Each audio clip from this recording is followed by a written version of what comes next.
Today we're looking at the question of, can you fall in love again? My name is Lee Balcom, and I'm the Internet's leading marriage expert, and I'm using this series to answer lots of questions that I hear from readers and listeners all the time, and this is today's topic: can you fall in love again? First of all, let's define love. Now, I'm going to pull back on some philosophy, but don't worry, it's very simple. We just need to look at what are the definitions of love, and I'm going to pull from the Greek idea, because the Greeks had about 5 different definitions of love, or different kinds of love.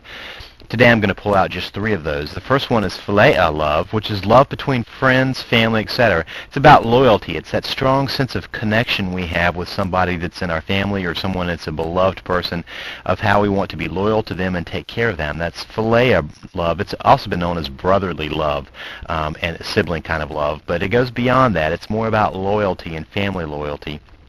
Now, eros is erotic love. It's passion.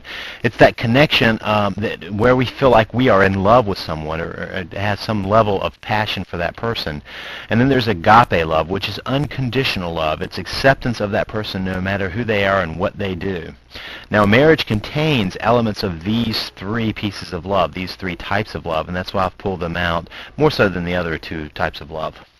Now, so when we say love is missing, generally speaking, we're talking about the feeling of passion, of eros, that we just feel kind of flat with the other person. And I say that because most people still report that they care for the other person. I hear that over and over. The person says, well, I'm not in love with you, but I do care for you. I do care about you.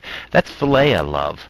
And so that is often present. Now, understand that agape, because lots of people wonder about that unconditional love. In my mind, agape love, unconditional love, is an ideal that we strive for. It's not one that we get very often, because let's face it, there are conditions on what would lead us to stop loving someone. You know, if they killed somebody, or if you found out that they were an abuser, or a serial killer, or even if they had an affair on you, those may be places where you say, I will no longer love this person. And so we all have conditions on love. Unconditional love is something that we strive for in this life. So the question is, can eros return? Can passion return? Unequivocally, yes, it absolutely can return. And I say can return. That's different than will return. It's possible for it to return.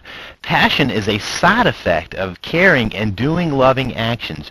When we show care for somebody else, and when we actually do loving things, particularly romantically loving things, that's when that sense of passion comes about. Think about it when you started dating.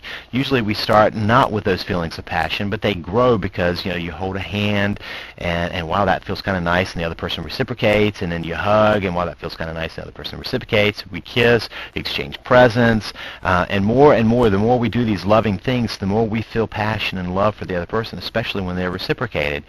Reality TV has proven how easy it is to find passion. You watch some of the Bachelor or the Bachelorette, and you'll see that the same person can have passionate feelings for 5, 6, 7 people at one time. So in the right situation, given the right actions, passion can be created. And now, I have to say, there's a huge caveat on this. There's a huge disclaimer here, because in order for this to happen, both people need to be willing to let it happen. Let it happen means they don't get in the way of it, because sometimes someone feels too hurt to even try again. I heard someone say, I think I could love you again. In other words, I could feel passion for you again, but my heart, I want to guard it. I don't want to be hurt again. And so she wasn't even willing to let those feelings come through. So the other person has to be willing to let that happen. And sometimes people just refuse for other reasons. They may have an interest somewhere else, or they may have decided to close the book on that chapter of their life. There are lots of reasons. So while it can happen, that doesn't mean it will happen. Now, if you want to know more about how to save your marriage, particularly how these feelings fit into that, and some of why I think they go away, I want you to go now to www.savethemarriage.com. When you're there, you're going to see that you can get a free e-course. I hope you'll sign up for it. It comes by email. You can look at it yourself. There's no obligation to it. But you can also find lots of other information. I have ebooks, and I have several recordings and special reports that you can gain access to if you just go to www.savethemarriage.com.